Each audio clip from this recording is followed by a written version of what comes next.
Reka mbanze nkomera amashyi abantu batarengeje imyaka 40 rwose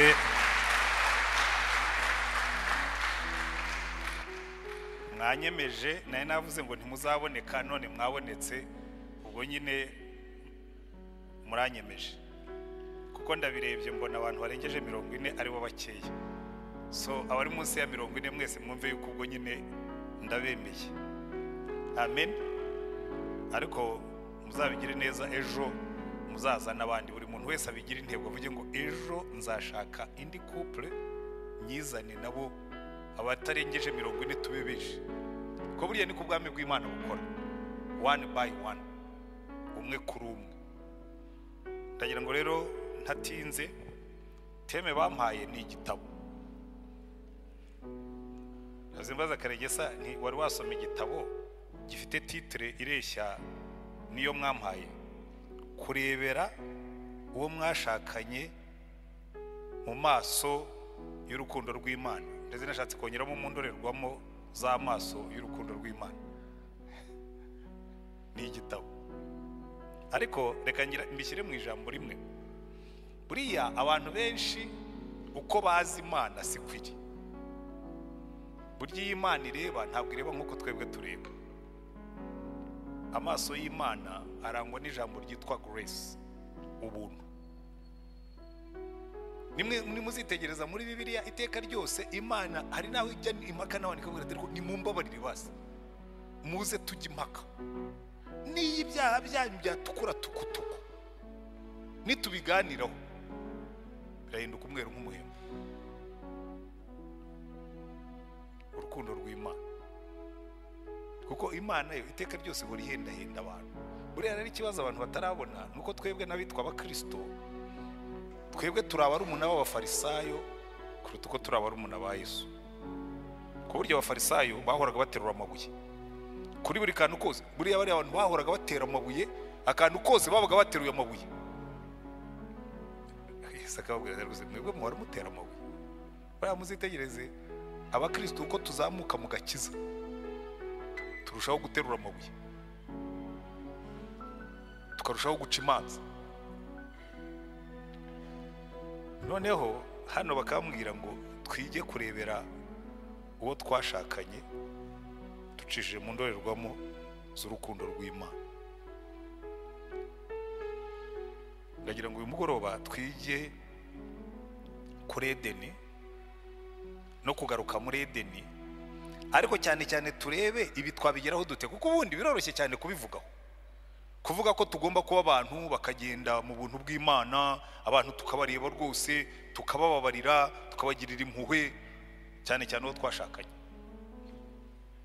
biroroshye cyane kubivuga ariko ndagira ngo twihuse icyambere tubanze duhere kuri ikintu cyitwa back to Eden kugaruka muri Eden kuko buriya akenshi tuvuga ibintu ariko ntabwo tujya dufata umwanya ngo dutekereze ngo twibaze ngo ariko muri Edeni hasaga hati ko buriya nicyo kintu gikomeye cyane kandi kutabimenya kutabitekerezaho ni nabyo bituma niyo twubatse ingo ibyo tubonye byose tubyita urugo niyo atari rwo buriya abantu benshi nta ngo bafite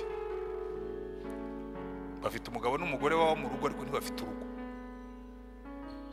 ubyemera utabyemera kuko hari umuntu twahoze tuganira kare nkamubwira rwose ubundi ubwo ufite urugo ko muri marital counseling hari ubwo bakubwira bati iyo ubona nta kigenda burya abazungu aba counselors baramubwira ati ndabona nta rugo rugihari walk out ubivemo ariko urebeye muri grace mu buntu bw'Imana ntabwo bivamo ahubwo uravuga ngo nta rugo nkifite ariko uru rugo rwanjye dufite Imana ishobora kuzura n'ibyapfuye dufite Imana ikiza n'ibirwaye dufite Imana irema n'ibitariho haleluya iyi Imana ishobora kurema ibitariho ishobora gufata urugo rutariho ikarurema mu rundi rugo Imana yigeze kubwira Yeremiya ngo genda umanuke ujye mu nzu y'umubumbyi ngo witegereze uko akora aragenda abona umubumbyi ngo yarimo kubumba ikibumbano ngo abona kimushwanyukiye mu ntoki ngo arongera ibumba ararifata aribumbamo ikindi kibindi kitari cya kindi ushobora kuba wicayemo hano ufite urugo cyangwa uzi umuntu ufite urugo uvuga ngo urugo rwararangiye twararuhambye igisigaye gusa ni ugukora ikiriyo. Imana ikakuvuga ngo ariko sijye siko bigenda, njya nzura n'ibyapfuye. Haleluya. Kuko n'icyamaze guhomboka iragifatika kiremo ikintu gishya. Ikizahindura ibintu ni ukugira umutima ufite ibyiringiro. Haleluya. Ariko uyu munsi tubanze duhere kuri Edeni. Edeni yasaga ite? Kuko umunsi tuzamenya uko Edeni yasaga nibwo tuzatangira no kurota ingo zisa na Edeni. Kuko ubundi ibyo tubonye byose tubyita urugo. Njyambwira abantu image nyankunda kuyikoresha kugira ngo nereke abantu ukuntu abantu batita ku bintu. Ushobora kugenda ukavunika ukuguru, amaguru yawe ubundi yagombaga kugenda aringaniye, ariko ukavunika ukuguru kumwe ukajya ugenda ucumbagira. Ariko kugenda ucumbagira ukazagera ukabimenyera, ndetse ukajya ukugenderaho abantu bakabimenya ko ari ukugenda. Wowe ti Pastor ANTOINE aracumbagira ikurura akaguru. None akazaza umuganga akambwira atari kuko kuguru kwawe hari ukuntu dushobora kubaga hano tukagusubizamo ukajya ugenda neza. Ukabireba utariko n'ubundi uko kuguru maze imyaka nkugenderaho nta mpamvu yo kugukosora. Abantu benshi nuko ingo zabo bazifata zigenda zicumbagira, ariko kubera ko bazigendeyeho igihe kirekire kabata ariko mbona ntacyo bitwaye, twarubyariyemo abana bageze kuri why correct ibyo tumaze kumenyera. Noneho mediocrité tukayemera tukabana nayo. Ukabuzi ko umugabo wawe ahanda mu rubavu rw'ibumoso niho habihwa, ukajya uryama mu rw'iburyo. Ukirinda gukora ibumoso kuko iyo ukoze ibumoso ihwa riraza.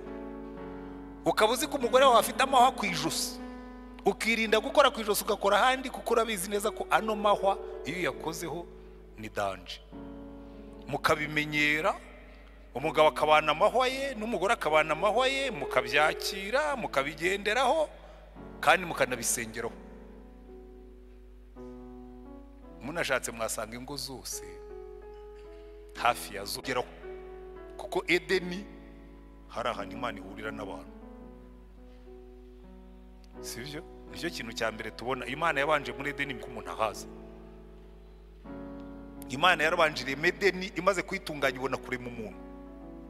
Bivuga ngo mugabo wicayemo hano, umugore wicayemo hano, niba ushaka kugira urugo rwiza banza ugenzura aho Imana yicaye. Ko ari abusanga Imana yicaye ku irembo. Njya ntangara buriya mu byahishuwe igice cya gatatu umurongo wa 19 niba nibuka neza, hari igihe ushobora kuba mishyize ariko nuva ari cya gatatu umurongo wa 19. Hano Yesu yarahagaze akomanga ku muryango, aravuga ngo dore mpagaze ku rugi ndakomanga.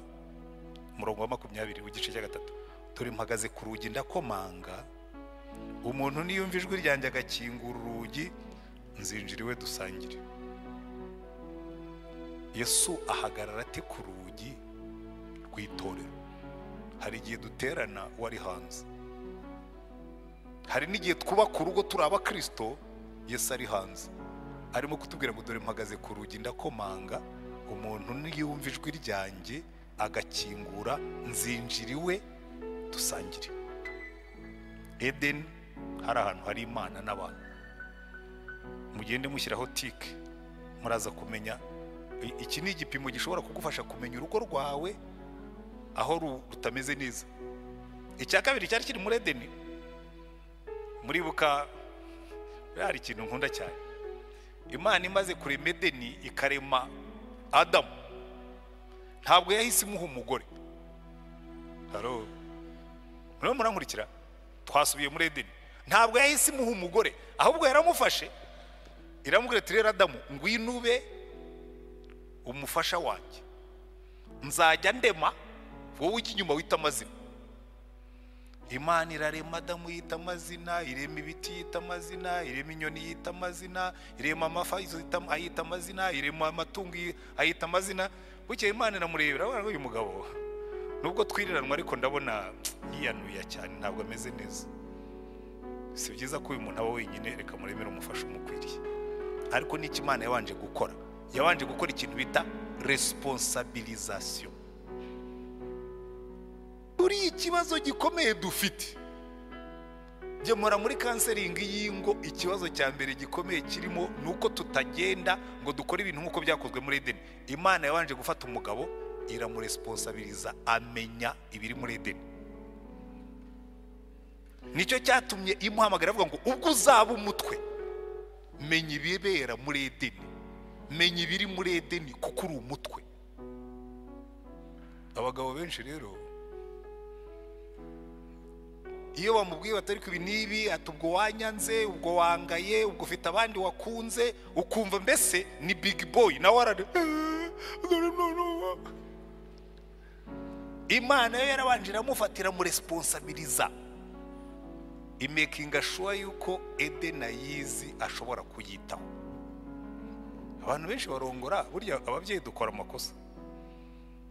Abarimo mufite abahungu barimo gukura, iri somo nararyize. Nubona abahungu bawe batangiye gukura, batangiye gushaka, ujye ubanza ubagire ba Adamu. Wese shaka kumbwira ngo ugiye gushaka ubura umugabo, ufite ubushobozi bwo kuzatunga umugore, ntuzankoze isoni. Aha niho bintu byose bitangirira gutunga. Muri Edeni, reka nihute, Adamu yabanje kuba responsabilize, mbese amenya inshingano ze muri Edeni. Hanyuma Imana imuha umugore, yabanje kuba umuntu mukuru. Ariko ibyo sibyo bikomeye cyane. Imaze kumuha umugore, tubona ikindi kintu kiranga Edeni. Adamu yabonye umugore, aramwitegereza aravuga ngo Mana, ibindi byose nise amazina byafashe izina rimwe, uyu we ndamuha poeme, nakagufwa ko mu magufwa yanjye, nakara ko mu mara yanjye, azitwa umugore kuko yakuwe mu mugabo. Principe ya communication positive, nta jambo na rimwe ribi riri muri ariya magambo ya Adamu. Communication positive. Abantu benshi iyo bavuga, cyane cyane twebwe abagabo ariko n'abagore ntimuri shyashya. Sinzi wabwiye abagabo yuko ikiranga umugabo ari ukuvuga nabi, gutontoma nk'intare, ntabwo ari byo bikugira umugabo. Muri Adamu, muri Edeni, Adamu yavugaga neza. Siko bimeze? Bibiliya ikatubwira ngo uwo mugabo n'umugore we ngo babanaga bambaye ubusa, ntibakorwe n'isoni. Mu yandi magambo bivuga ngo nta hishahisha, nta bundabunda, babaga muri transparency total, yuzuye. Ariko muzitegereze muri ino minsi, abantu barabundabunda, abantu barahishahisha, telefone zuzuye amakode. Naho zimbibabwira ejo, bamwe bashyiramo imibare bakongeramo n'urutoki. Ko murabizi za smartphone ushobora gushyiramo umubare ugashyiramo code ukongeramo na indi y'agatoki. Ko ari irya gatoki yiri dangerous. Niyo wagira utushyiramo urutoki kakubwira ngo ya uru rutoki ntabwo ari rwaye, ntabwo ari urwaye. Urahishahisha, urahishiye iki? Ngo batazareba ibiri muri telefone. Nubona umugabo ahisha ibiri muri telefone ye, adakora muri RIB cyangwa muri intelligence cyangwa mu gisirikare cyangwa handi haba amabanga ya leta, ujye umenya ko burya harimo rwaserera. Kuko Adamu na Eva babanaga muri transparency. Abusore ashobora kumbwira ati ntizi iyo telefone yawe, akayimuha, agakuramo code akayimuhereza. Nkada yanjye ira imbere aho ngaho, nushaka kureba ibirimo umbwire nkubwire code, ko ndabizi neza njyewe simbundabunda, ntacyo mfite atareba. Ko nanjye nshaka gusubira muri Edeni, muri transparency. Konte zose we nta niyagira, turazifatanije, nanjye ubwo ntayo gifite. Konte zose azisinyaho, nanjye nzisinyaho, uretse ko nshobora kumurusha kuzimenya, kubera yuko we aranyizera nyine, avuga ati buriya ubwo umugabo abirimo na Adamu nyine responsabilisation bya kashi najya bireba, nimbona amafaranga nyekeneye nzayimbwira ndisunikira aho ngaho, kasunikanye jewe ndasunika wa kadepanse. Jewe nshinzwe gusunika, hanyuma agakora amadepanse. Gusa ko murinda kumbwira ngo jewe najya ngo kugura imiceri, ngo kugura amasukari, ngo kugura ikereka dahari. ariko ibyo ni iby'iwanjye. hariho ahandi biba ari inverse, ariko uko niko bimeze, niko twabyemeranije. Transparency, abusori, confiance, sivyo? Iyo ni Edeni. Muri Edeni ikindi kintu, reka wenda nihute, ikindi kintu cyarangaga Edeni, ubwo nibanze cyane ku mibereho yo mu rugo. Ariko Edeni uretse ko Imana yari ihari, nuko umugore byaje turaza kubibona mu mwanya, byazanywe n'icyaha. Hari ikintu abantu bitiranya kuba umutwe no kuba umutegetsi. Uyu mutwe wanjye nta kibazo ujya ugirana n'ibirenge, ntabwo ndi umutwe wanjye ubw'ibirenge ngo muzi ko ari jyewe bategeka. Umutwe wanjye urareba ukabwira ikirenge ngo ntukandagira aho hantu hari ikara. That's all. Kuko umutwe urakeyaringa, wo ushinzwe ngo ni jyewe ukomeye, ngo mwebwe muroroshye, buri rugingo umeze. So Imana yo irema Adamu ikamugira umutwe, ntabwo yavuze yuko ari hejuru y'umugore. Kuko Bibiliya yamaze kutubwira ngo so ubwo ndabivuga kuko muri ino myaka ikibazo dufite, abadamu bagize umugisha bakazamuka, arebera umugabo hasi akajya atari kujya ubyitondamo, ubu ntukiri bread winner, ni jyewe. Ube bread winner, jyewe mbe chef w'urugo, ni hahandi nta kibazo, kuko niko Edeni yari ikoze. Amen.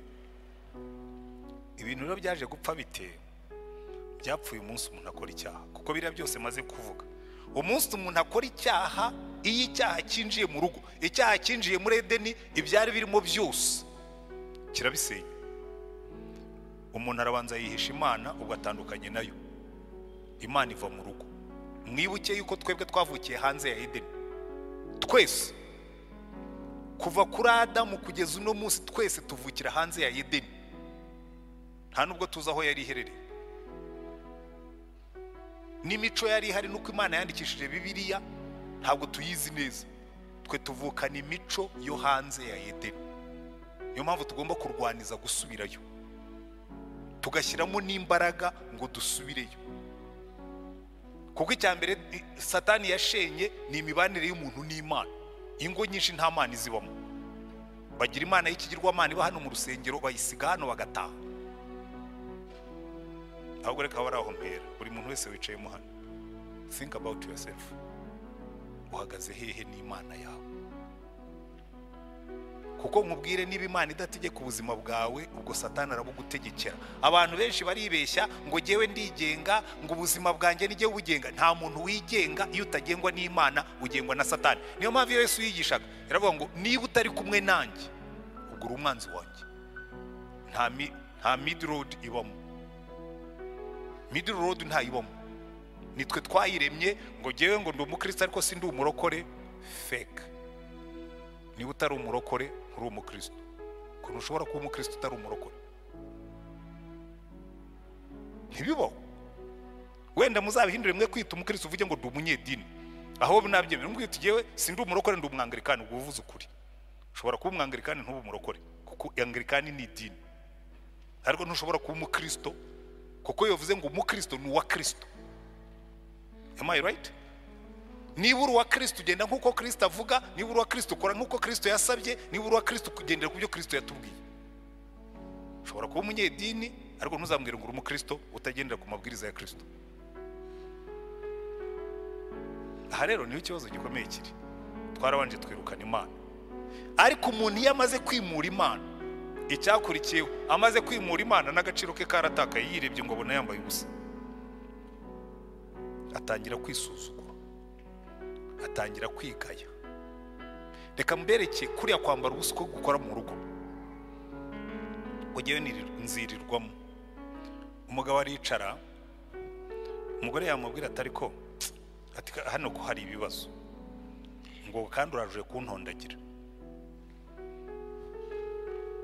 Umuntu yakubwiye ko hari ibibazo ntabwo arimo kugutondagira. Umuntu yakubwiye ngo mwicare mukemure ibibazo ntabwo barimo kugusuzugura. Ariko kubera complexe twadevelopye, iyo umuntu akubwiye atari ko kwiba ibintu utarimo kubyitaho, wumva nyine arimo guhakana ubushobozi bwawe. Burya nta kintu kibi nk'umugabo complexe wisuzugura mu rugo. Umugabo wisuzugura, iyo umugabo yisuzuguye, buri kintu cyose umugore amubwiye yumva ari agasuzuguro. Iyo wihaye agaciro gakeya, unyura no mu nzira ugenda ukibwira ko abantu bose bakubona muri izo ndorerwamo. Wanyura ku bantu baseka ugatangira kwireba ngo urebe yuko wenda batarimo guseka ipantaro yawe, kubera ko muri wowe harimo icyo kintu cyo kumva wisuzugura. Cyazanywe n'iki? N'umunsi umuntu akora icyaha yakwireba akabona yambaye ubusa. Umuntu ararongora, umugore akarongorwa, agakomeza akaba muri complexe yo kuba mubi. Nawe ubu ngubu wampa icyuma kibipima. Ariko ngewe ntibimuransetsa cyane. Ngewe namaze kurongora, ubundi abagore babonye ndi mubi nanyura mu muhanda kuvuga ngo ariko ngo twanafite amabinga. Abazi ubundi bintwaye iki? Ngewe ubwo namaze kurongora nta wundi mugore nzashaka, babona mfite amabinga ni akazi kayo. Madamu niba wifitiye amaguru matoya, iyo complex witerwa n'iki? Umugabo yaragukunze yarakurongoye, be happy, it's over. Ariko kubera icyaha cyabayeho, buri muntu wese agenda niyo complex, kandi ikagenda ikagaruka ikaza gusenya urugo. Ugasanga buri muntu aragerageza kwiyafirima, aragaragaza ko ari we. Kabura uriya filimi iki? Njye mbwira abagabo, nuzumva umugabo abaza umugore ngo ariko nguzi uwo ndiwe muri uru rugo, ujye umenya ko burya yahobagiye. Byamucanze neza neza, yabaye nka wa mukobwa ngo ibintu ngo yarwaye iserere, ngo muganga amaje aturumva meza ati ndumva nabaye ikizungereza.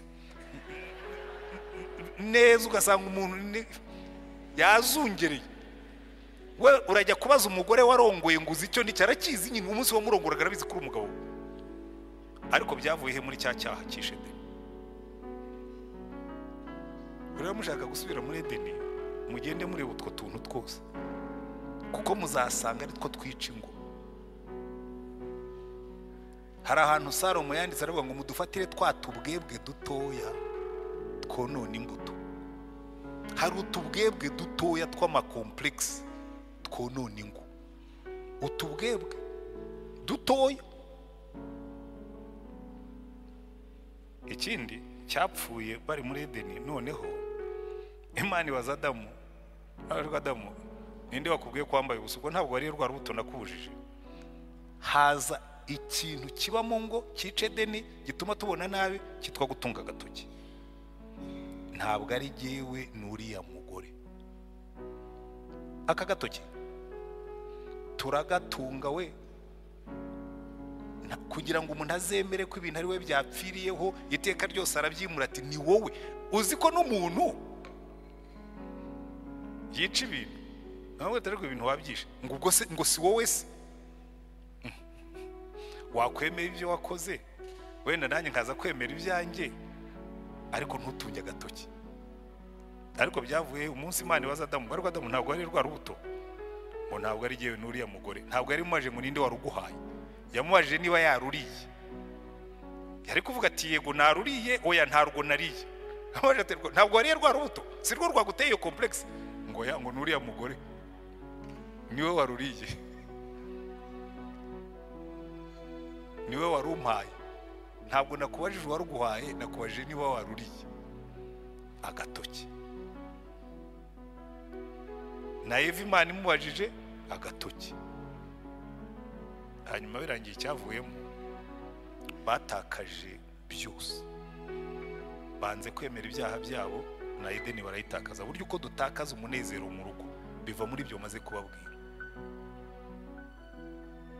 Umunezero mu rugo uva mu rugo rurimo ibyaha, wicwa nako n'ibyaha. Nubona ibyaha byinjiye mu rugo, nubona icyaha cyinjiye mu mutima wawe ukacyemerera, usezere ku munezero wo mu rugo. Ntabwo ari kubabeshya. Icya kabiri nicyo nababwiraga cya complex, kandi zo turazigendana, zimwe tuba twarazivanye iwacu.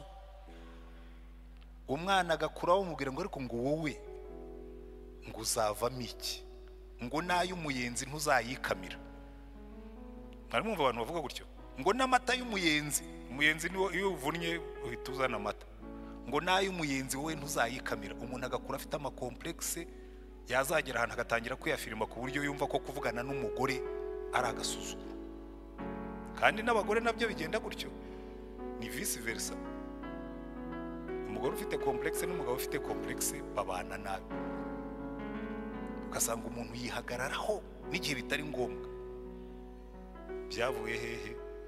Harya muri Edeni bamaze gukora icyaha, hanyuma atangira gutunga agatoki, hanyuma birangije ibyo bari bafite byose barabibura, hazaho ubusumbane, kuko Imana yarabwiye ngo guhera uyu munsi wa mugore ukwifuza kwawe kuzaherera ku mugabo nawe azagutwara. Burya inegalite yavuye mu cyaha, ubundi ku bw'akavukire mu kuremwa kwacu twagombaga kureshya. So return to Eden, aho niho tugomba gusubira. Ubwo nasubiye muri ibi ngibi kugira ngo mubanze mwumve, iyo tuvuga ngo Edeni, mubanze mwumve Edeni yishwe n'iki, kuko icyishe Edeni nicyo kikica ingwe. Haruguru rero tuvuga ngo kureba mugenzi wawe ngo mu rukundo rw'Imana, mu maso y'Imana, nkabone ubundi se wamureba neza murimo kubaka Edeni muzi ukwisa. Mve kuri iki ngiki ninjire ku ngingo ya kabiri, noneho yo kureba uwo mwashakanye mu rukundo, mu maso y'urukundo rw'Imana. Uriya iyo utazi uko Edeni isa, ni kudashobora no kumenya urugo rwiza uko rusa. Kuko mbabwije ukuri, by the way, abantu bigisha abageni hano, reka nkore iyi commentaire kuko izagira umumaro. Muzarivayizinga uburyo mwigisha. Maze gukoresha abana bamwe ibizamini hanyuma bakabitsindwa. Udutabo baratugura ntibadusome, mukabakorera samari iminsi 2, bakababeshya yuko bakoze family project batanayikoranye, umwe akabyandika akaza agapresenta tukabashima, ariko batabikoze neza, kuko bakazajya mu rugo batazi uko urugo rwiza rusa. Return to Eden, gusubira inyuma ukabwira abantu ngo ariko niba ushaka kubaka urugo rwiza, hari umusore n'umukobwa nijye wabigishije, kuko bo ntabwo baraba hano, bari bavuye ahandi. Pastori waho ansaba ngo mbigishe, mbaha agatabo ndanabakompanya barabikora, ariko bankora ibyo ngibyo nyine tumaze kuganira. Mu mwaka umwe urugo ruracumba, ndabicaza ndababaza ariko ya assignment mwari mwarayikoze neza? Bati pastor tereka tukubwiza ukuri, twumvaga ibyo tubwira ariko twumvaga ari ukutu twebwe dukundana tubizi, mubizi hehe? Na benshi mwicayemo hano, bamwe mwasezeraniye hano, n'utwo dutabo mwaradutwaye, na family projects mwarazikoze, ariko ntabwo mwabikoze neza. Kuburiya kugira ngo wubake inzu ugomba kubyitaho, kugira ngo wubake urugo ugomba kubyitaho kurushaho. Ariko tubitwara amanenero, ntabwo tuze Edeni ukwisa n'ikica ntitukizi, ntabwo tubyitaho. Rero kugira ngo uzarebe mugenzi wawe mu maso y'urukundo rw'Imana, bisaba nibura kubanza ukamenya urugo tugiye kubaka rusanti. Eden, urugo rurimo Imana. Eden, urugo aho umugabo n'umugore bareshya kandi bukumva babyakiriye. Eden, urugo aho umugabo n'umugore basangira byose muri transparency yuzuye. Eden, urugo aho umugabo n'umugore babana rwose bagasangira byose. Eden, Imana ikabaha umugisha. Ngarukiriza ahangaha, mushatse nagarukiza nkavuga ni mugende bujye kubaka Edeni, ibisigaye Imana izabibafasha. Ariko reka turebe noneho tusanabagana no ku musozo, turebe igice cya kabiri cyitwa kurebera mugenzi wawe mu rukundo rw'Imana. Kuko ikintu Imana yakoze ari nakidusaba ngo noneho tugende dutyo. Imana yabonye byatunaniye, yohereza umwana wayo, araza aradupfira. Kuko buriya Edeni igaruka exclusivement, ishobora kugaruka mu buryo bwonyine uciye munsi y'umusaraba. Kuko umusaraba wa Yesu niwo wagaruye ibyo Satani yari yarangije. Haleluya. Paulo yandikira uyu munsi, ndifashisha urwandiko Paulo yandikiye Abanyefeso. Paulo yandikira Abanyefeso arabwira ngo buriya umusaraba wa Kristo ngo niwo watwunze n'Imana, ngo urangije uratwunga hagati yacu, ngo yishe bwa bwanzi, yishe rwa rusika ariko bwari hagati yacu butugabanya. Kubera iki? Umugabo wahagaze munsi y'umusaraba akamenya ibyaha bye, agaca bugufi munsi y'ukuboko gukomeye kw'Imana, agahura n'umugore wahagaze munsi y'umusaraba, Imana ikamukuba. Iyo bashyize hamwe bavamo couple nzima. Amen. Aho honyine niho bishobokera, kuko munsi y'igiti cyo muri Edeni niho urugo rwapfiriye, munsi y'igiti cy'umusaraba niho urugo rwasubiraniye, munsi y'igiti cyo muri Edeni niho banditse minus, bakuramo imibanire n'Imana, bakuramo imibanire yabo ubwabo, bakuramo imibanire yabo n'abandi, bakuramo imibereho myiza. Ariko munsi y'umusaraba Imana ishyiraho plus, iravuga ngo hano murahungirwa n'Imana, hano murasubirana agaciro kanyu. Ko buryo umugabo wahagaze munsi y'umusaraba agenda yemye, akavuga ngo hari ikintu kimwe nzi, Imana yanshubije agaciro kanjye ubwo yanguraga amaraso y'igiciro cyinshi y'umwana wayo. That's our value. Ikimesha agaciro si imodoka ngendamo, ikimesha agaciro si inzu ntuyemo. Niyo naba ntafite inzu ndi umwana w'Imana, mba nzi ngo inzira ntegereje somewhere else. Ushobora kuza ugasenya Kigali cyangwa se quartier ntuyemo igahinduka nka Kangondo, kambwira ati muri mukano mujye gutura ahandi. Aho nibyo hari ikintu kimwe nzi, aho ngiye ndasanga ubwo ndi umwana w'Imana, ndasanga inzu yanjye ntegereje, kuko agaciro kanjye nikaba muri quartier. Agaciro kanjye kaba ikimana yangize cyo ngendana everywhere I go. Icyo umunsi uzacyumva bizakorohera ko nta n'umuntu uzagusuzugura. Kinyabwira ngiye usuzuguye naguseka, nkaguhindura amandazi pe, nkaguseka. Ushobora kuzuga vuga ariko buriya ntwana ubwo mureba n'imbwa, nkabona buriya umuntu agomba kuba ahumye. Araye umuntu w'umugabo ngana nanjye umaze imyaka 65 ntasabira izakanyita imbwa, buriya agomba kuba ari impumyi. Nkaguseka tu ntibinambabaze rwose, bikamanuka bikagwa hirya. Kubera iki? Agaciro kanjye ndakazi, kandi ntikava muri diplome mfite. Hari n'abakubwira ngo ntikava no mu bikorwa wakoze, kava mu cy'Imana yakugize cyo, kuko icy'Imana yangize cyo nicyo gikora biriya bindi. Ngenda nk'umwana w'Imana, nkakora nk'umwana w'Imana, nkabana nk'umwana w'Imana, nkaba umwana w'Imana. Munsi y'umusaraba niho agaciro kacu kagarukiye. Haleluya. Nyamara ibi niba mwashoboraga kubyumva, reka mbatere story ntoya nubwo bamwe bayizi. Kera tukiri abaseribateri, nyine madamu wanjye bamwe baramuzi, abandi wenda abo bashyitsi ntibamuzi. Rero mumubona kuze, tumaranye imyaka 33. Buriya shahakiriye inkumi, nari mfite competition nyinshi. None aho ngo inshuti zanjye bakayemera ko Antoine wigerezaho koko, umukobwa nkuriye ntarongorwa n'umwari. Nawerege giye ntabwo munzi, ntabwo ndi umwarimu usanzwe. Iyo gihe nari umwarimu muri segonderi yo mu cyaro hirya za Rurimi. Cyane ntabwo munzi, ubu ngubu ndi Kabutindi, ndi umwana w'Imana. Kandi nawe nicyo yankundiye. Harambwa aterega bari yaba kurusha kashi, kurusha imodoka ariko barusha Yesu. Murakoze kunkundira Yesu, nzamugumaho. Ubwo urumva nyine na kimwe mu bituma nkunda Yesu nyine nuko yampaye n'umugore akankundira ko mfite Yesu, kuko ibindi byose nari nta body, nta money, nta n'iki.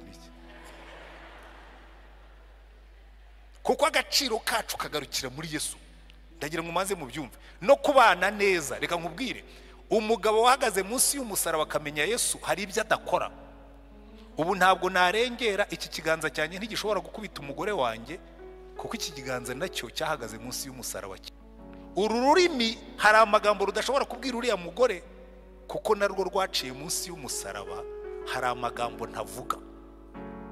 N'umutima wanjye hari imyitwarire utajya ukora. Sinshobora kwifunga ngo ngagare, kuko Yesu arambwira ngo usurifunze nawe. Ntabwo abana b'Imana bifunga, baraganira. Haleluya. Abajya barwara indwara rero yo kureba hirya, umwe akareba uburyo undi akareba ibumoso, ukabuda nyine ngo umwerekeye uko warakaye mu biveho. Ntabwo abana b'Imana bakora ibyo ngibyo.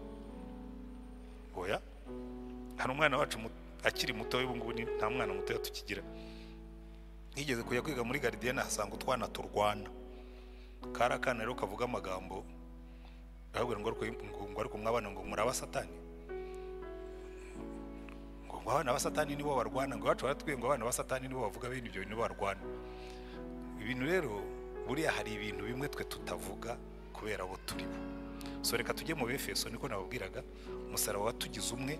Abefeso ibice 4 turimo turagana ku musozo guhera ku murongo wa 17. So niba twarakijijwe, kuko buriya nkunda uburyo Paulo yanditse urwandiko rw'Abefeso, igice cya mbere cy'Abefeso arabanza akavuga ngo dorabo turibo muri Kristo Yesu, Imana yagambiriye ko tuzaba abana bayo, itwinjiza mu mabanga yayo, idushyiraho umwuka nk'ikimenyetso, itugira ibikomangoma, turabaragwa bw'ubwami bw'Imana, turabaraganwa na Kristo. Akabanza akavuga identite yacu. Mu gice cya kabiri akavuga ati kandi yaratwunze hagati yacu kubw'umusaraba. Hanyuma mu gice cya kane akatubwira uburyo abantu bahagaze munsi y'umusaraba bitwara. Niyo mpamvu guhera ku murongo wa 17 aravuga ngo nicyo gituma mvuga ibi, nkabihamya mu mwami yuko mutakigenda nk'uko abapagani bagenda. Twe ntitugenda nk'uko abapagani bagenda. Abantu mugenda mu bigare by'abapagani, Mana y'isi n'ijuru, mwibukira ijambo rivuga ngo twe ntitukigenda gute nk'uko abapagani bagenda. Kuko abapagani bagira uko bagenda, natwe dufite uko tugenda. Twe ntitukigenda nk'uko abapagani bagenda.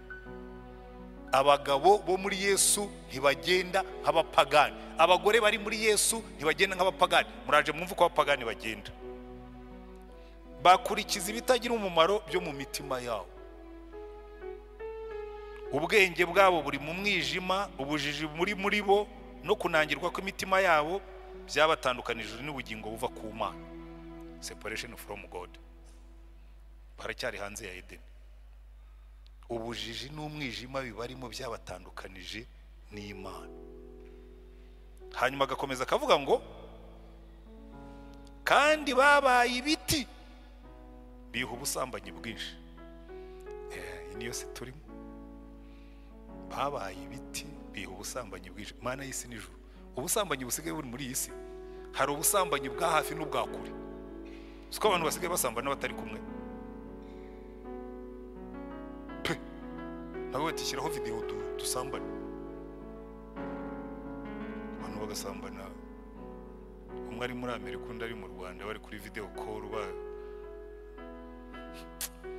Ubusambanyi bw'uburyo bwinshi. Erega Paulo yandika ngo bihaye ubusambanyi bw'uburyo bwinshi, harimo ubwo busambanyi nyabusambanyi bwa buri munsi, harimo ubusambanyi bw'ubutinganyi, harimo ubusambanyi bwo kuri video call, harimo umva je bintu sigaye mbona uko ngenda ku isi ndumirwa gusa. Nababwiye ngo ubu narumiwe, kugenda bitera kubona.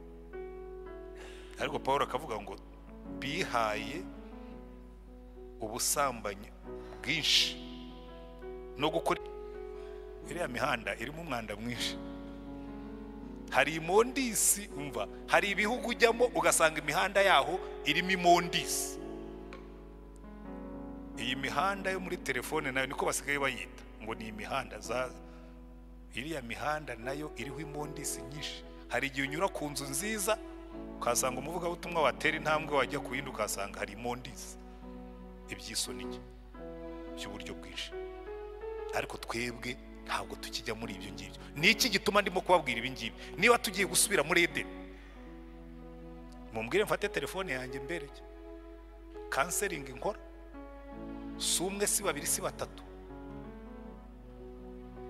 si bane si batanu, ndadiritinga bikongera bakanywa. Uko nkoze counseling nkabona byinshi.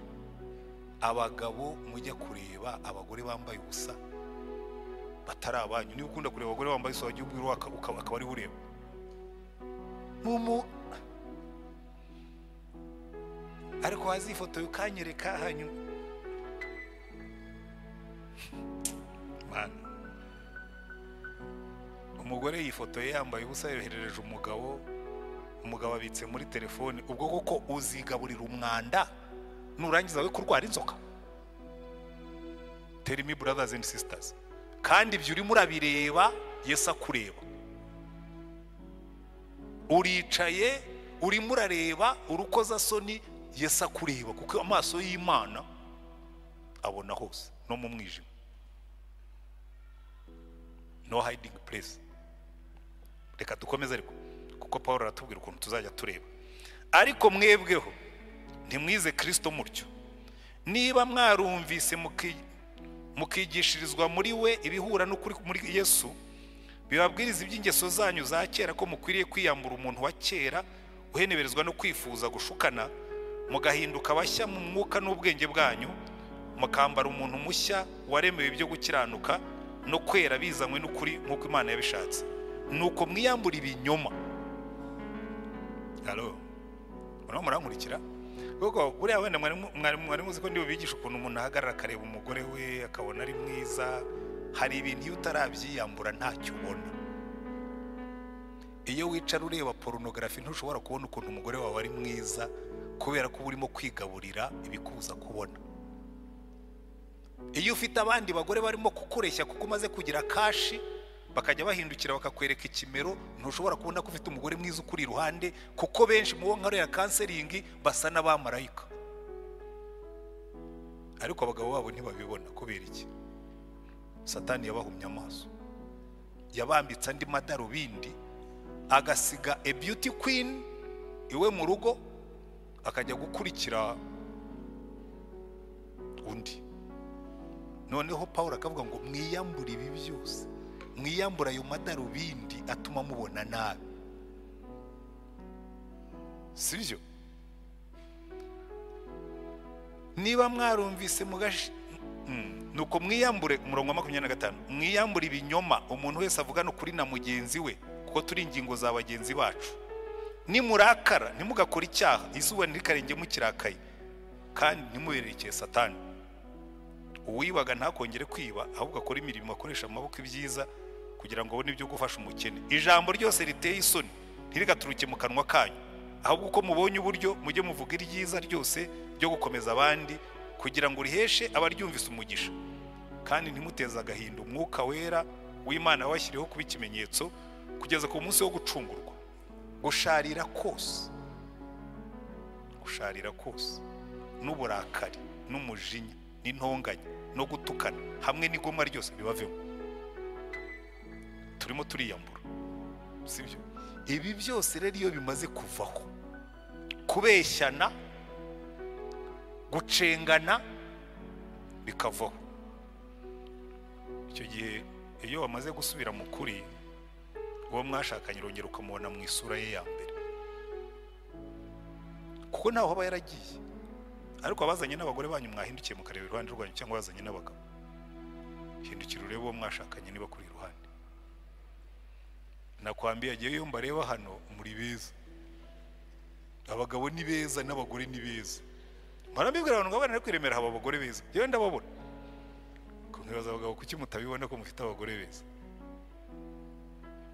Iyo rero ni iki kibitera? Iyo tumaze kwikuramo biriya byose, nibwo dutangira kubonesha amaso y'Imana. Nimwumva amagambo tugiye kurangirizaho: gusharira kose n'uburakari n'umujinya n'intonganya no gutukana hamwe n'igomwa byose bibavemo. Mugirirane neza, mugirirane imbabazi, mubabarirane ibyaha nk'uko Imana yababariye muri Kristo. Hanyuma umurongo wa mbere mu gice cya 5 ndawukunda cyane, ngo nuko mwigana Imana nk'abana bakundwa, kandi mugendere mu rukundo nk'uko Kristo yadukunze akatwitangira kuba ituro n'igitambo cy'Imana n'umubabwe uhumura neza. Ariko gusambana n'ibyonona byose no kurarikira ntibikavugwe rwose muri mwe nk'uko bikwiriye abera, cyangwa ibiteye isoni, cyangwa amagambo y'urupfu, cyangwa amashyengo mabi, kuko ibyo bidakwiriye, ahubwo mushima Imana. Kuko ibi mubizi yuko ari nta musambanyi cyangwa ukora ibyonona cyangwa urarikira ari usenga ibigirwamana ufite ibyo azaragwa mu bwami bwa Kristo n'Imana. Kuko iyo tumaze kuvanaho ibi byose, tugakuraho ubusambanyi, tugakuraho igomwa, tugakuraho intonganya, tugakuraho gusharira, tugakuraho kwikakaza, hasigara iki? Hasigara umuntu w'Imana. None wajya ureba umugore wawe ukavuga ngo yes, praise be to the Lord. Iki rero ndagira ngo tugitekerezeho. Hanyuma buri muntu wese uyu mugoroba tugiye gusenga. usubize amaso inyuma witekerezeho wibaze ngo ariko urugo rwanjye rurangwa n'iki muri ibi ngibi. Ariko ushaka kubaka urugo rumeze nka Edeni, tubanze twihane ibinyoma. Niko umurongo wa 25 watubwiye. Twihane umujinya, twihane kubeshyana no kwibana, tirishori, twihane amagambo n'ibindi by'uburakari n'ubwirasi, hanyuma twubake Edeni. Haleluya. Kubera ko hariya Pawulo yarangije avuga ngo twigane Imana nk'abana bakundwa. Iyo wamaze kwihana ukamara kuba nk'umuntu w'Imana, icyo gihe utangira kureba abantu nk'uko Imana ibareba, ukavuga ngo uyu mugore wanjye ariko she is not perfect, ariko she is good. N'Imana buriya itureba, niyo mpamvu batubwira ngo twaracunguwe, tuba regenerated, tuba ibyaremwe bishya, ariko turangije turatsindishirizwa, justified. Ni ukuvuga ngo turatsindishirizwa, ni ukuvuga ngo Imana nta ituzi uko turi, ariko ikadukunda kuko izi ko turimo guhinduka. Buriya mureke mbabwira ikintu, twihanganirane duhindurane, kuko Bibiliya tubwira ngo ababiri barutumwe ngo iyo baryamanye barasusuruka. Iyo baryamanye barasusuruka, iyo umwe aguye undi aramubyutsa. Ngo kandi iyo bafatanije babona umusaruro w'imirimo y'amaboko yabo. Nuko twagombye kugenda back to Eden. Imana ibahe umugisha. Hanyuma muri ejo tuzakomereza kuri aya magambo, tujye in depth, tujye imuzi. Ariko uyu munsi twagomba kubanza tukumva Eden yasaga iti, singo tuzubaka zisa ziti, ni ibiki tugomba gukuramo kugira ngo Eden ishobore kugaruka. Ariko byose bishoboka tugaruye Yesu mu mwanya we wa mbere, tugahagarara munsi y'umusaraba nk'abacunguwe. Wareba umugabo wawe ukabona nk'umuntu urimo guhinduka, ava mu bwiza ajya mu bundi, arushaho gusa na Yesu, niba yemerera Imana ikamuhindura. Kandi n'umugore we nawe ukamureba, twese we are work in progress. Turi abantu bagenda bahinduka, bava mu bwiza bajya mu bundi. Maze imyaka 40 nkizwa, kandi nge sinigeze ngwa. Ariko naje ukambwira uti se urumva bimeze bite? Ntabwo nawe ubwo ku myaka 40 nibwo numva neza uwo ngomba kuba we. I'm work in progress.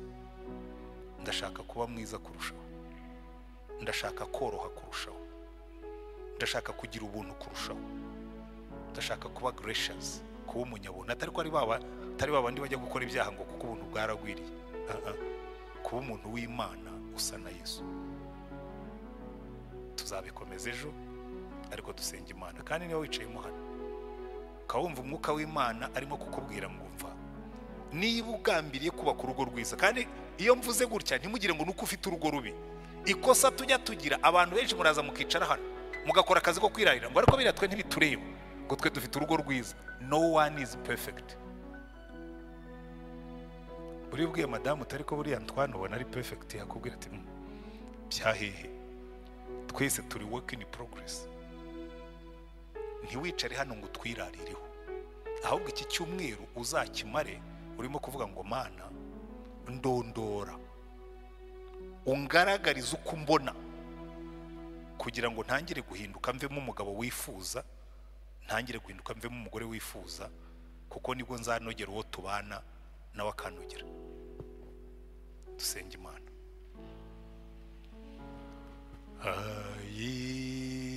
Imana ndondora umenye ibyo nkora byose,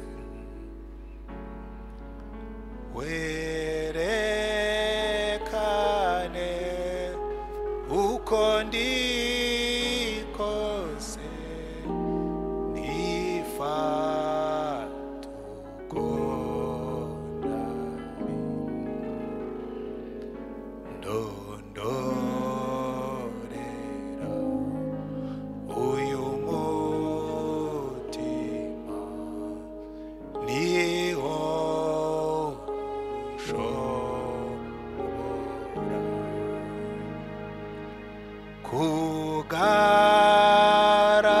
kugaragaza imirimo mu bwihisho bwawe,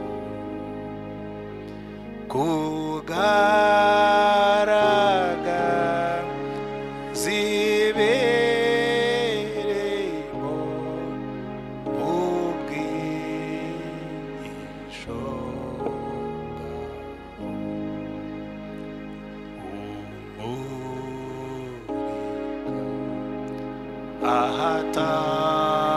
ahatabona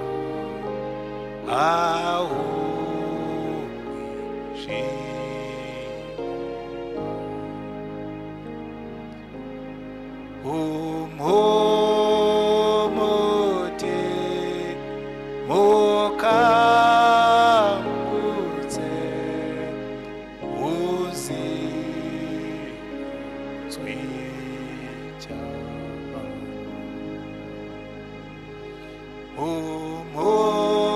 umuti mukangutse uzizwi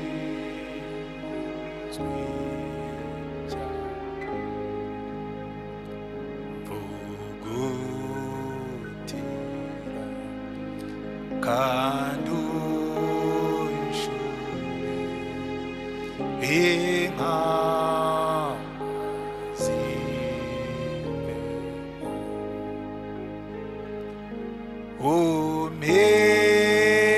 umpindure icyuma cyawe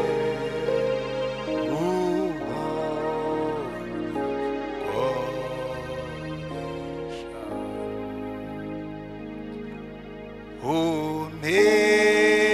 umpindure icyuma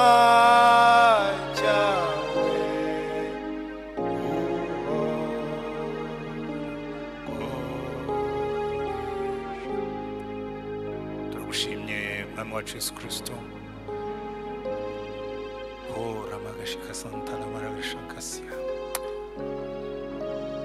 Reba abantu bose bateraniye aha twese ko tungana mwami. Ureka imbaraga z'umwuka wawe wera zimanukira aha hantu. Uyu mugoroba uvugane na buri wese kuko ingo zacu urazizi na buri muntu wese uramuzi ku giti cye. Uzi ibyo duhisha. Uzi ibyo duhishahisha. Uzi ibyo duhemukiranamo. Uzi ibyo tubeshyanamo, uzi ibyo twirariramo, ariko uyu mugoroba turasenze Mana ngo ureke imbaraga zawe zimanukira aha hantu tugaragara uko turi mwami imbere yawe, kuko numara kutweza ukadutunganya nibwo tuzashobora gukundana tudakundana urumamo, nibwo tuzashobora gukundana nk'uko bikwiriye, nibwo tuzashobora gukunda nk'uko ukunda. Ijambo ryawe ryatubwiye ngo mwigane Imana nk'abana bakundwa. Ntabwo dushobora kukwigana tukigendera mu byaha, ntabwo tuzashobora kukwigana tukigendera mu mujinya, ntabwo tuzashobora kukwigana tukigendera mu ntonganya. Reka imbaraga zawe zimanukira aha hantu, ugenderera abagore barimo hagati muri twe, ugenderera abagabo twese turimo hagati ahangaha. Imbaraga zawe zize, ukomeze uvugane n'imitima yacu, ukuboko kwawe gukora imirimo muri twe Mana, udutere umwete wo kugira ngo twubake ingo zihesha izina ryawe icyubahiro, natwe zikaduhesha umunezero. Reka ukuboko kwawe gukomeye kumanukire gukora ibitangaza. Reka imbaraga zawe zimanukira aha hantu mwami. Umugaragu wa Pawulo yatubwiye ngo twe guteza agahinda umwuka wera wadushyiriyeho kuba ikimenyetso. Reka imbuto z'umwuka aba arizo ziranga ingo zacu. Reka ukuboko kwawe gukomeye kumanukire gukora imirimo muri twe Mana. Urebe izi ngo zose ziri aha ngaha, zimwe zirimo ziragenda neza ziranezerewe, izindi zirimo ziracumba Mana. Bamwe bari muri toxic environment, ariko turasenze ngo uyu munsi imiriro yose yarimo kwaka mu ngo zimwe na zimwe izimwe nawe Mana. Imiriro y'ubusambanyi, imiriro y'amakimbirane, imiriro y'intonganya irimo gutwika ingo muri ino minsi, muri iyi myaka Mana, ukora ibitangaza, werekane gukomera kwawe. Uduhe ingo zinezerewe, uduhe ingo z'umugisha nk'uko twazifuzaga igihe twatangiraga kubaka. Umve gusenga dusengera iki cyumweru. Turavuga umugisha kuri uyu munsi wa mbere, turavuga umugisha ku bazaza ku munsi w'ejo kuwa kabiri, turavuga umugisha ku bazaza kuwa gatatu no kuwa kane no kuwa gatanu dusoza. Reka imbaraga zawe muri iki cyumweru zizabe zo guhembura imiryango Mana, kandi mwami mwuka wera uze uterane natwe, imbaraga zawe zikorere muri twe, ukuboko kwawe gukora imirimo, icyubahiro cyawe tukibone mwami Yesu, ushyirwe hejuru, ubwami bwawe buze, ubu bwoko bwawe bunezerwe. Wumve gusenga dusengera ahangaha, tuvuze umugisha kuri izi ngo zose, tuvuze umugisha w'amahoro, tuvuze umugisha w'umunezero, tuvuze umugisha w'ibyishimo, tuvuze kumvira, tuvuze kubahana, tuvuze kwihanganirana, imbaraga zawe zimanukira ahantu mwami. Wumve gusenga dusenga kuri uyu mugoroba, komeza ubone natwe, komeza utugirire neza, ngo ni mu izina ryawe dusabye umwami wacu Yesu Kristo, amen. Zaburi ya mbere.